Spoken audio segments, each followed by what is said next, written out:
Energetizen, semangat pagi. Pagi. Spirit Energia. Energia is You. Wow, Oke. semangat banget nih Syahar. Iya. Halo teman-teman Energetizen, saya Helen dari EPN Accounting and Tax dan rekan saya Sahar dari Finance Accounting BPE. hari ini dalam podcast kali ini kita akan bahas mengenai financial planning. Nah, Energetizen terutama yang masih muda-mudi nih, atau yang masih single, atau yang sudah berkeluarga, sudah punya anak-anak ya, pasti bingung nih sekarang nih dalam masa-masa akan masalah pendidikan anak atau di dalam liburan anak. Nah, kayaknya topik financial planning pada hari ini akan sangat menarik perhatian teman-teman netizen nih kayaknya nih Sahar. Nah, sekarang kita lihat dulu nih, kira-kira siapa ya bintang tamunya? Oke. Tada! Ini dia Ibu Cynthia Teresa. Thank you, Helen. Oke. Salam. Presiden Direktur dari PT Energia Prima Nusantara. Apa kabar Bu? Baik, terima kasih. Oh, ini fresh banget nih hari ini. Terima kasih ya Bu udah berkenan hadir Sama-sama. dalam podcast kita pada hari ini. Oke, kita hari ini mau ngobrol-ngobrol santai nih dengan Bu Sin. Kan bulan ini tema Energia Culture-nya itu family ya, Family, bulan betul. Juni. Nah, jadi apa sih biasanya bulan Juni itu kalau saya sih agak rempong dengan urusan anak-anak sekolah nih. Ada anak yang sudah wisuda gitu kan, naik kelas gitu. Nah, biasanya kalau anak-anak wisuda, wah mulai muncul nih kebutuhan buat naik sekolah daftar sekolah baru, nanti beli buku gitu ya, beli perlengkapan sekolah. Jadi ujung-ujungnya duit-duit juga nih. Iya, betul. Atau mungkin bisa setelah sekolah kan ada libur tuh, summer holiday mungkin. iya. Nah, kayak gitu. Aduh, jadi keinget Ya kan nih kita belum jadi ada banyak banget holiday. gitu pengeluarannya, udah mah anak sekolah, terus summer holiday gitu kan. Wah, apalagi lah gitu. Dan tetek bengek lainnya Bener gitu. banget. Jadi ujung-ujungnya duit nih. Iya, ujung-ujungnya duit nih. Apakah hari ini kita akan bahas duit? Tentu saja begitu. Dengan ahlinya langsung.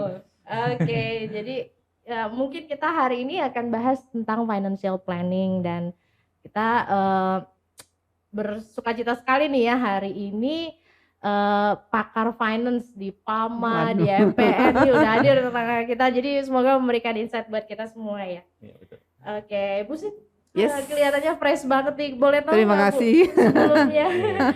Sebelumnya terima kasih Bu sudah hadir di Iya. sini Bu, berbagi waktunya. Mungkin ada ya kami sedikit butuh sharing dari Ibu sebagai sosok yang expert dan Waduh. bisa kami teladani gitu Bu.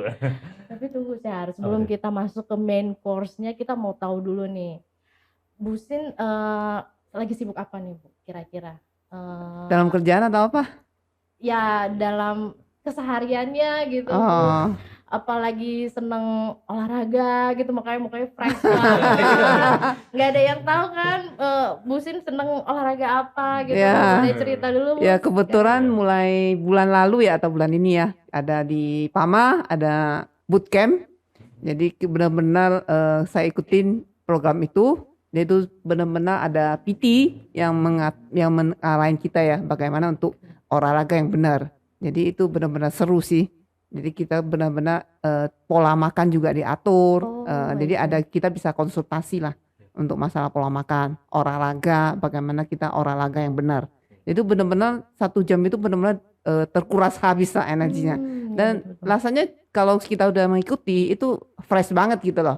Ya karena kayak kalau enggak kan kita sehari itu dari pagi datang jam 7 udah di kantor sampai malam di kantor terus dan duduk kan posisinya. Iya, Enggak ada bener bergerak. Jadi dengan adanya itu kita jadinya seimbang hidup kita. Oke, benar, setuju banget, life balance ya. Jadi kalau saya juga ya setiap hari kayaknya udah kayak robot gitu ya, dengan dari pagi udah mulai dengan keburu-buruan, aduh buru-buru telat ini, sampai sore nyampe rumah juga dengan rutinitas yang tiap hari.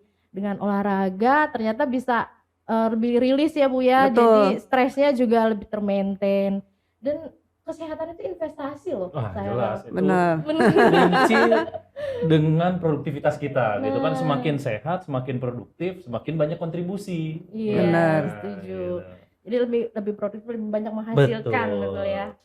Wow, jadi rahasia freshnya Bu Sin ini udah tahu dong teman-teman, ini fresh tentunya dengan berolahraga ya.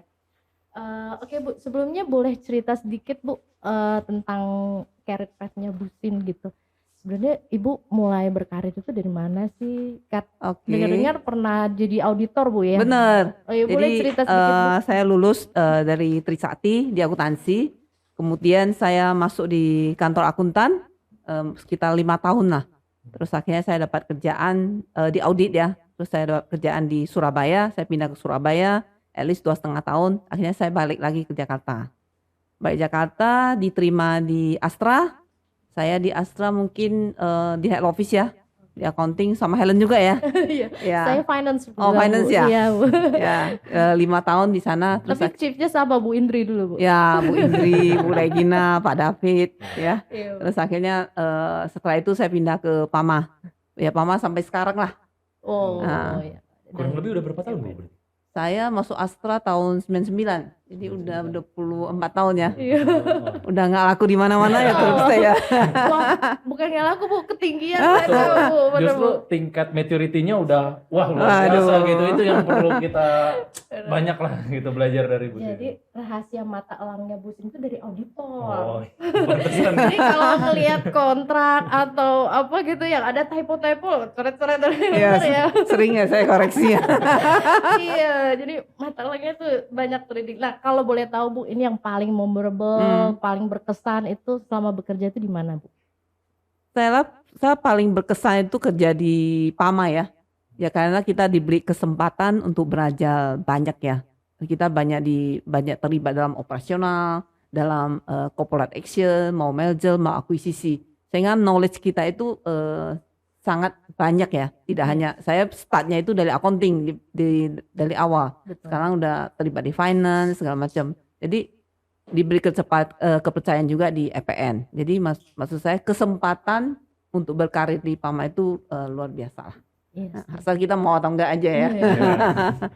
Jadi memang kalau besar di keluarga tajir gitu ya, keluarga yang berada, itu opportunity-nya emang lebih banyak ya. Karena kayak Pama nih, jadi invest di perusahaan mana, jadi belajarnya lebih banyak Bu ya. Betul. Dari berbagai diversifikasi bisnis gitu Bu Betul. ya. Iya.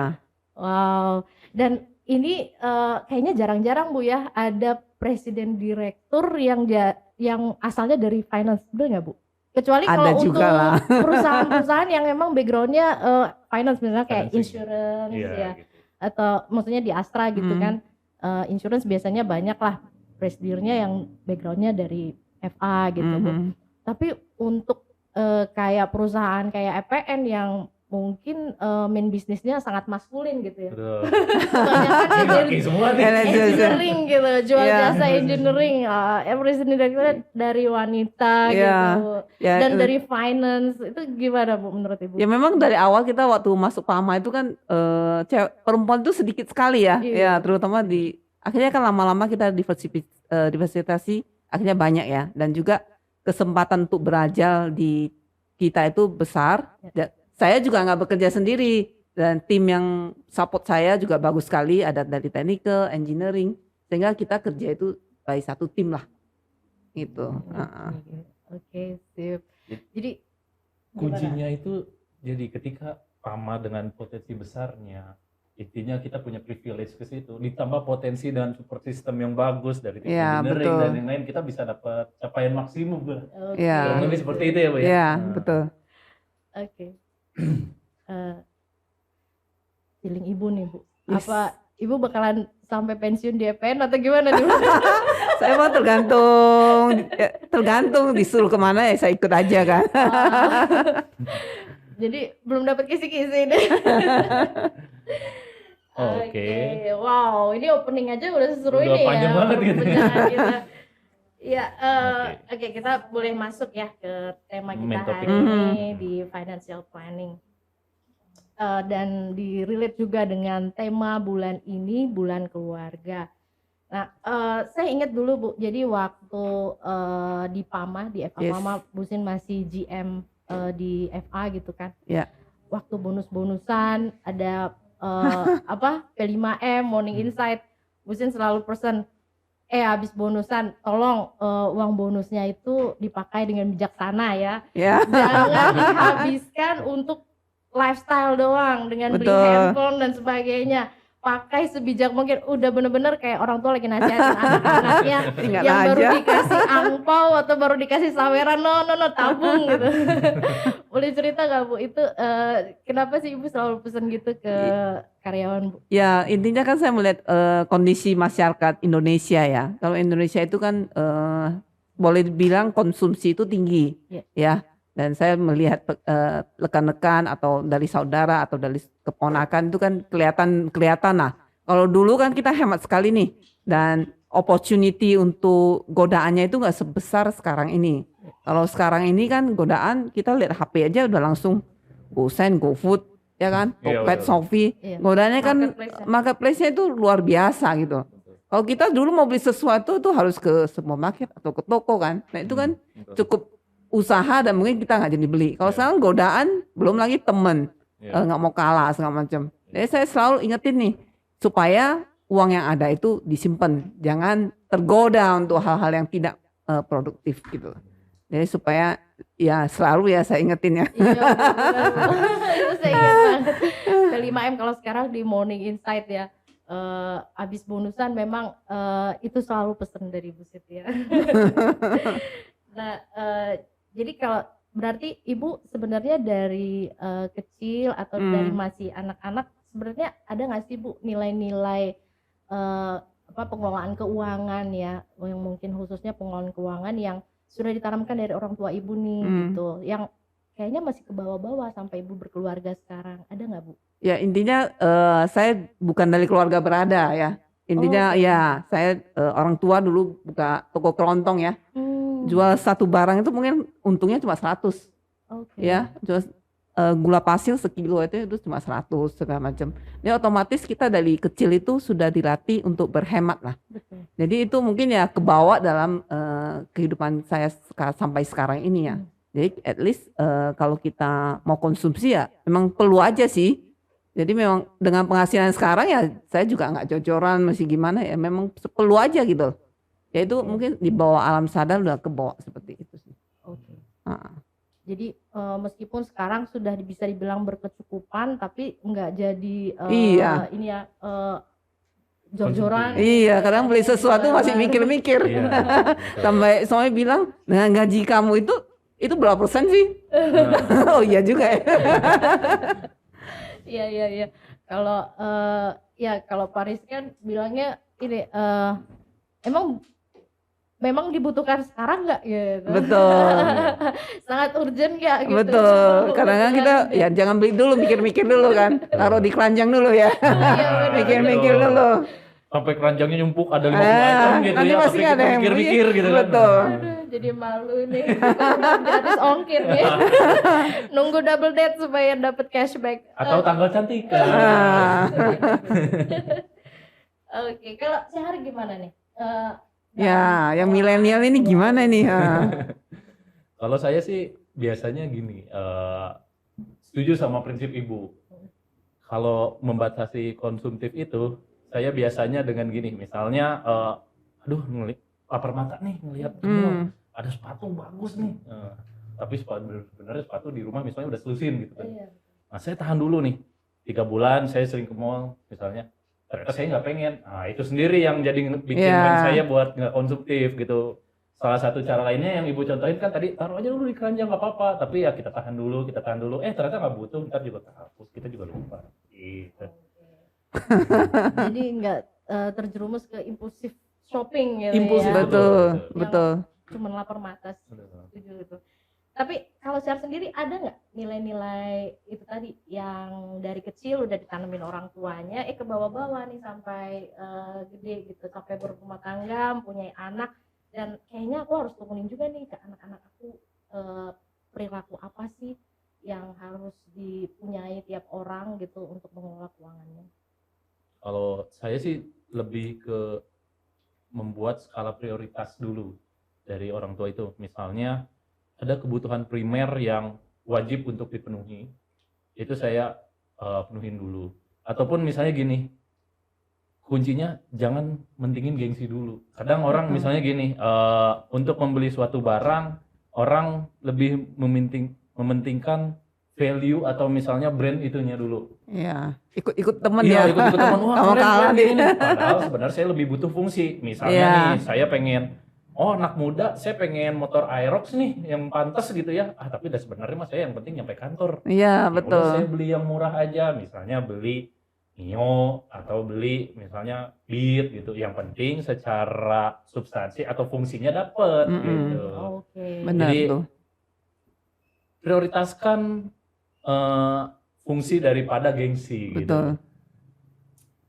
Itu kunci yang lebih hemat sih. Wah, kayaknya Syahar tidak mewakili Gen Z kebanyakan nih ya. Biasanya Gen Z itu lebih mentingin lifestyle nih daripada ya substance-nya gitu. Substansi barang itu bener nggak dibutuhkan seperti itu ya. Oke, jadi memang tapi kita melihat ada perbedaan situasi ya. Iya. Kayak tadi Bu Sin bilang dengan dengan perkembangan zaman gitu ya, dengan teknologi gitu. Jadi kita bisa mengakses banyak barang sebelum kita membeli, jadi banyak pertimbangan juga. Iya. Gitu. Jadi supaya kita lebih bijak juga untuk mengelola keuangan. Oke, jadi kira-kira nih Bu, ada nggak sih Bu poin-poin yang bisa jadi guidance kita, mungkin kalau kita bilang golden rules yang bisa kita pegang dalam pengelolaan keuangan keluarga yang supaya kita boleh semakin bijaksana gitu dalam mengelola uang. Iya. Saya rasa ini sama juga yang kita belajar di prinsip accounting ya. Jadi intinya aset itu sama dengan liabilities plus equity lah ya. Itu pasti udah kamu tahu Helen. Jadi ini sama juga. Kita juga mesti pengeluaran itu harus dibawa daripada penghasilan kita. Jadi jangan sampai pengeluaran itu di atas sampai kita berhutang, ya kan? Itu yang jangan sampai terjadi ya. Ya, kalau misalnya berhutang itu harus sesuatu yang produktif. Suatu yang bisa dijadikan investasi. Misalnya investasi kita mau beli rumah, kita ikut KPR. Menurut saya itu sih masuk akal. Tapi kalau misalnya kita berutang hanya untuk gadget atau apa, itu tidak worth it gitu loh. Karena itu kan secara itu tidak memberikan nilai tambah yang maksimal ke depan, tapi akan menurun nilainya. Jadi itu harus kita jaga sih, supaya tetap penerimaan kita harus di atas pengeluaran. Pengeluaran juga harus kita, seperti yang tadi di-mention, harus ada priority ya. Priority yang utama dulu, yang basic, misalnya anak sekolah atau keperluan sehari-hari. Baru kita bagi lagi untuk keperluan lainnya. Apakah harus ada dana cadangan? Kita kan hidup dalam keluarga untuk orang tua atau apa kan? Ya itu juga harus dipegang untuk investasi. Ya itu di pecah-pecah lah. Itu bagaimana kita harus wise dalam spending lah. Ya kalau spending ya tadi ya benar-benar kita harus dilihat juga spendingnya kapan. Kita nunggu gratis ongkir atau apa kan. Ada promo diskon. Misalkan promo diskon itu kan ada bulan-bulan tertentu tuh. Barulah kita belanja. Itu lumayan juga kan. Jadi ya mesti wise lah dalam spending. Kalau mau travel ya travel aja. Cuma kita harus lihat. Kalau pas anak sekolah semua mahal kan. Ya itu ya mesti dilihat juga kondisinya gitu loh. Oke. Syahar ada yang mau ditanyain sebelumnya? Kalau saya terkait ini sih Bu. Mungkin itu tadi Ibu sempat mention tentang pengalaman Ibu waktu pas kecil gitu. Sampai sekarang gitu.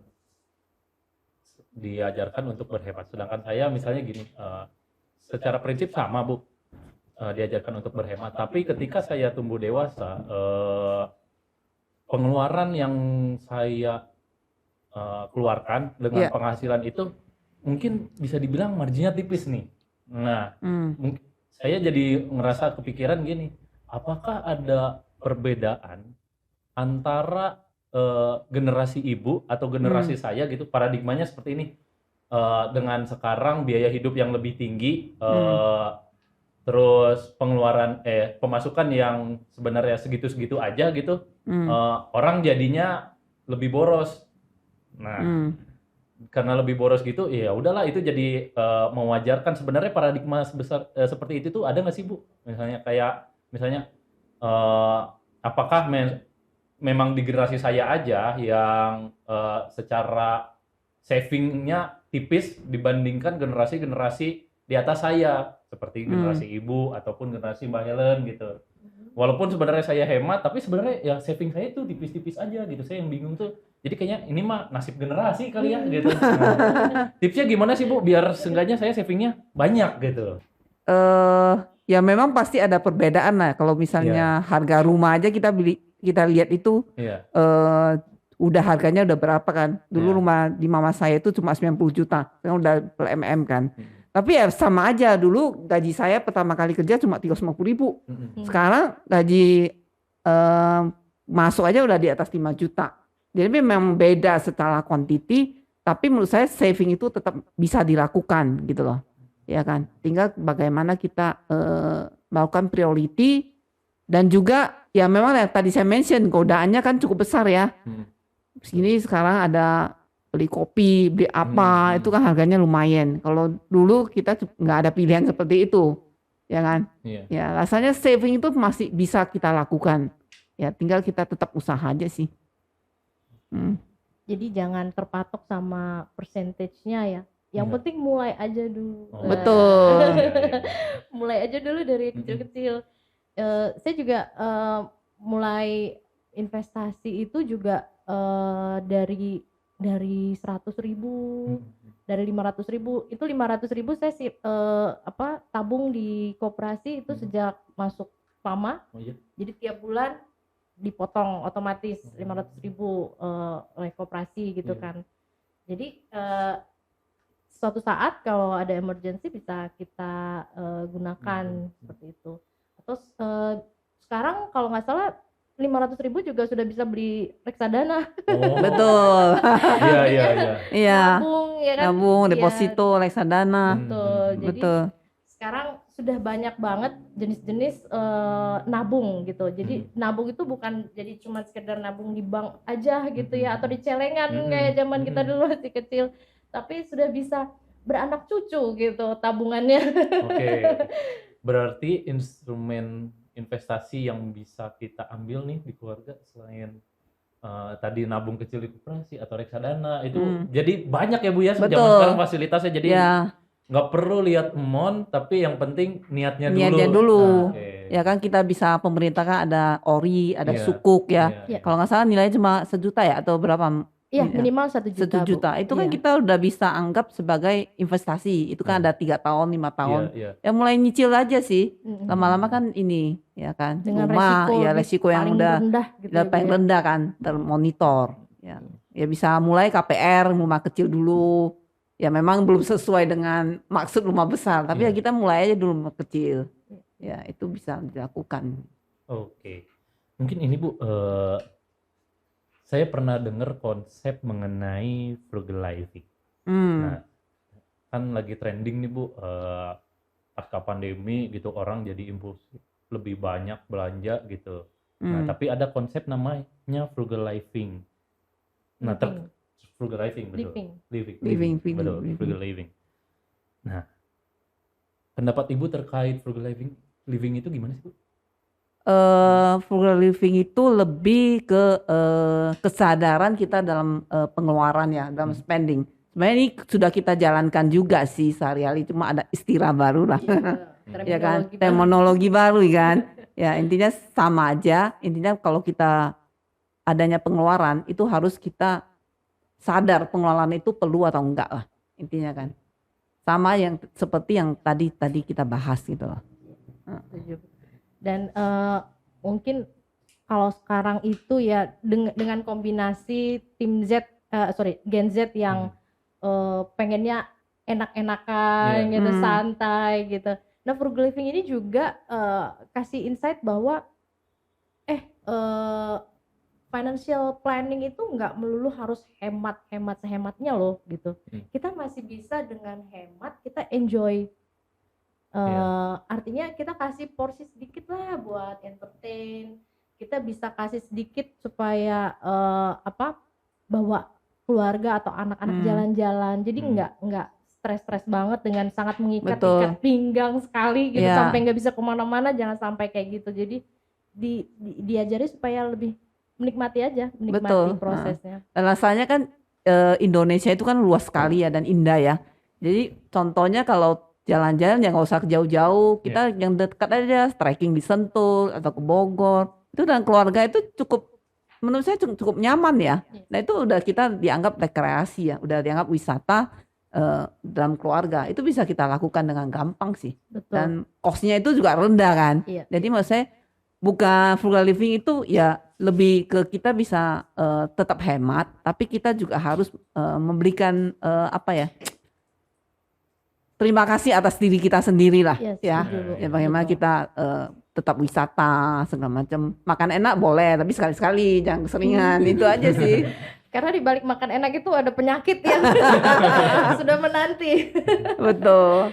Oke, ya setuju Bu. Jadi sekarang juga kan dengan banyaknya media sosial, Betul. kita bisa gampang mencari atau searching tempat wisata yang hemat dan murah di Bogor, di betul. Sentul. Wah langsung keluar listnya gitu kan. Ada review-review orang mulai dari HTM, harga tiket masuk sekian. Betul. Gitu ya. Jadi Iya. kita wah udah bisa hitung-hitung dulu dari rumah. Kayaknya bakalan keluar segini nih. Ini Ya. tanggal sekian nih. Gajian masih 2 minggu lagi nih. Kayaknya kita belum bisa sekarang misalnya Betul. kayak gitu. Jadi lebih bijak untuk mulai berhitung gitu Betul. ya Bu ya. Ya saya kan sering trekking ya Iya. ke Sentul. Itu banyak keluarga trekking, terus bawa makanan sendiri dan Iya. mereka bisa ke air terjun semacam enjoy life gitu loh. Iya. Jadi menurut saya bisa aja kita lakukan dengan hal-hal seperti ini gitu loh. Iya, setuju Bu. Jadi self rewardnya itu bisa dengan cara yang sederhana ya Bu ya. Betul, iya. To nature. Nah, back to nature. Iya gitu. nih. Kita kayaknya udah terlalu manja dengan mall ya. Iya. Betul. Dengan tempat-tempat yang nyaman, AC-nya dingin gitu, terus matanya juga dimanjain dengan berbagai banyak tempat makan yang ini. Padahal di luar sana ya, di luar bangunan-bangunan besar itu banyak lagi alam yang bisa kita nikmati gitu dengan free, dengan lebih low cost gitu. Wow, ini bagus banget nih insight-nya untuk hari ini tentang frugal living ya. Betul. Oke, gimana Syar? Tadi flashback ke belakang Bu. Yes. Saya sebenarnya sih ini pertanyaan yang muncul dalam pikiran saya tiba-tiba gitu. Ya. Kira-kira nih Bu terkait saya kan biasanya anak muda gitu fear of missing out gitu, FOMO ya Bu ya. Terus ada investasi. Nah, investasi sekarang zamannya kan banyak nih Bu. Ada yang main saham, ada yang reksadana, ada yang konvensional misalnya nabung di deposito. Nah, kira-kira sebenarnya dengan profiling keluarga nih, dengan punya anak gitu, investasi apa yang cocok dengan kami ya Bu ya? Gitu. Instrumen investasi apa yang cocok kira-kira? Ya, investasi ya kalau misalnya untuk jangka panjang nggak lebih cocok deposito atau dengan sukuk atau ori ya. Kalau investasi saham ya risknya ada. Ya, itu yang harus dilihat juga kita masuk main di saham apa. Saham yang cukup volatile atau yang sangat stabil, blue chip gitu loh. Ya harus dipilih juga. Dan masuknya itu kapan? Apakah dengan pas harga yang murah atau enggak? Nah, itu juga harus diperhatikan. Iya kan? Iya. Ya, kalau blue chip ya kita tunggu adanya dividen dan harganya stabil, ya kan? Ya itu tergantung sih. Kan karena kita melihat pas resesi atau apa, semua orang jual saham, kita jual saham dengan rugi. Padahal itu nggak benar. Harusnya pada saat hal-hal itu kita mesti masuk gitu loh, dengan nilai. Tapi masuknya di kapan itu ya harus wise lah. Kita harus melihat segala macam. Ya tergantung sih. Tergantung profil kita. Profil kita seperti apa. Kalau misalnya ternyata saya nggak punya dana dingin, mending investasinya. Kalau misalnya dengan dana terbatas, sebaiknya masuk deposito dulu atau reksadana. Karena kan takutnya ada keperluan tiba-tiba ya dari keluarga, ada yang sakit atau apa. Nah itu mesti dibagi lah untuk yang long term sama yang short term sih. Baru kalau misalnya punya dana dingin, nggak apa-apa kali ya kita main investasi saham. Ya, tapi lihat sahamnya juga. Oh, Ada oke, kamu oke. dengan sistem yang jual beli aja atau kamu long term investor. Mesti lihat juga sih. Kalau mau long term, ini promosi nih. Apa tuh? Beli saham Arko hanya Rp600 per Iya. lembar. Mendadak arah nih habis ini. Kok? Atau mau saham Astra Internasional 6.000 atau saham UT 23.000. Satu lotnya kita udah habis gajinya. Oke, ya jadi kita dengan berbagai macam instrumen keuangan saat ini kita juga harus bijak ya memilih. Eh, kalau boleh kasih masukan sih sebenarnya kita juga bisa membicarakan dengan pasangan ya sehari-hari. Betul. Kira-kira target kita tahun ini apa sih? Target kita 1-2 tahun mendatang apa? Jadi kayak bikin outlook ya Bu ya. Betul. Sampai ya mungkin 10 tahun mendatang kita mau keluarga ini mau sampai di tahap mana? Ya, apalagi kan punya anak mesti planning ya. Oh, Iya, ini masuk betul. sekolah seperti apa ya. Iya. Jadi dengan seperti itu kita hitung-hitungan. Ini kita hanya single income nih, hanya sehari yang bekerja, istrinya tidak. Nah kalau gitu dengan pemasukan yang sekian, kira-kira tercapai nggak pengeluaran kita segini gitu. Kalau nggak tercapai, kita harus sisihkan untuk atau kita harus ada additional income. Betul. Yang apa kira-kira yang cocok dengan kesibukan kita dan pasangan seperti itu ya. Jadi anak-anak tetap tidak terbengkalai, kitanya juga pekerjaan kita tetap jalan gitu, tapi ada additional income untuk mencapai target-target di keluarga ya. Iya. Baik, Wow, wow benar-benar. sekali emang. Ini jadi orang kalau menikah itu jangan cuman ini ya. Senangnya aja tapi I love you, you love me. Ayo kita berkeluarga, karena tapi jangka panjang ya harus visinya juga Oke, harus oke. dapet Iya, nih. betul. Oke, jadi memang dalam accounting itu sebenarnya udah dipelajari semua ya Bu ya. Betul. Tinggal bagaimana kita menerapkan dalam kehidupan kita sehari-hari lah ya. Iya, bagaimana kalau setiap pengeluaran itu kita relate dengan revenue-nya gitu. Betul. Jangan Iya. sampai cost kita jadi over dari revenue yang kita Iya. dapat. Kalau sekarang kan kelihatannya nggak kerasa nih karena sekarang udah banyak kartu kredit gitu kan, jadi seolah-olah terbayar aja gitu meskipun Betul. dengan cicilan. Padahal itu sebenarnya Padahal butuh cicilan waktu, itu ya. betul, cicilan kayak kartu kredit apa itu kan tinggi sekali bunganya, Iya. ya kan? Dan itu harus dihindari menurut saya sih. Ya apalagi sekarang di travelnya mau dana ini enggak, dana instan enggak, Iya. ATA enggak. Nah, itu kan memang 0%, tapi kan dia hitung monthly-nya itu berapa kan, itu udah include bunga. Jadi harus wise lah dalam pemilihan kalau misalnya sampai kita minjem ya. Kalau minjem ya lakukanlah investasi untuk yang benar-benar menghasilkan atau untuk jangka panjang. Iya. Gitu sih. Jadi kalau cash flow-nya dikeluarkan untuk aset gitu ya, Iya. itu Betul. masih bagus gitu daripada kita habiskan dengan cost yang enggak comparable dengan revenue-nya gitu ya. Iya. Ya beruntung juga ya kita jadi anak finance jadi Iya. tahu background-nya. Tapi gimana sebenarnya Bu, harusnya hari ini ada tim selain finance Bu yang hadir. Tapi kebetulan ada acara di UI. Oke. Tadinya Erik Bu yang mau join sini. Jadi kita pengen tahu juga kan Iya. kalau dari orang-orang yang belum maksudnya backgroundnya bukan finance, kira-kira ada kesulitan nggak sih sebenarnya dalam pengelolaan keuangan seperti itu? Atau ternyata sekarang ini baik orang finance maupun non finance semua udah melek sama keuangan. Kita Betul. pengen tahu nih. Kalau dari Pendapat kamu Syah, gimana? nih? Kalau saya sih Bu, karena saya anak muda gitu dan saya tipe orangnya FOMO gitu, saya cuma ngikutin aja apa yang lagi tren nih. Kemarin pas lagi pandemi nilai saham-saham kesehatan lagi bagus nih, saya cobalah main gitu-gitu. Ternyata ya memang sih ada yang boncos, ada yang untung gitu.